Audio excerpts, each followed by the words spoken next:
বাঁধবে, আমরাও তাকবীরে তাহরিমা আল্লাহু আকবার বলে হাত বাঁধবো। অতিরিক্ত গুনার তাকবীর নাই। জানাজার নামাজের মধ্যে অদৃশ্য এক জেলখানার মধ্যে আমরা বন্দী আছি, এক শাস্তির মধ্যে আমরা আছি। এই শাস্তি থেকে করে হাতটা উল্টিয়ে দিয়ে এইভাবে আমরা দোয়া করব ইনশাআল্লাহ। এখন আমরা তাহলে নামাজ শুরু করব।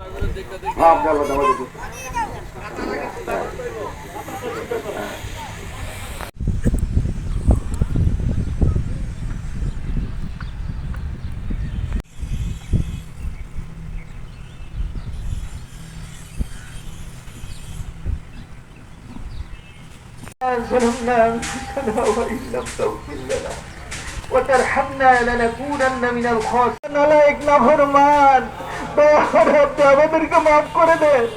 আয় আল্লাহ, এই মাঠে আল্লাহ আপনি মাফ করে দেন। সারা মানুষগুলোকে আপনি দয়া করে আল্লাহ পাক ইমানওয়ালা বানিয়ে দেন।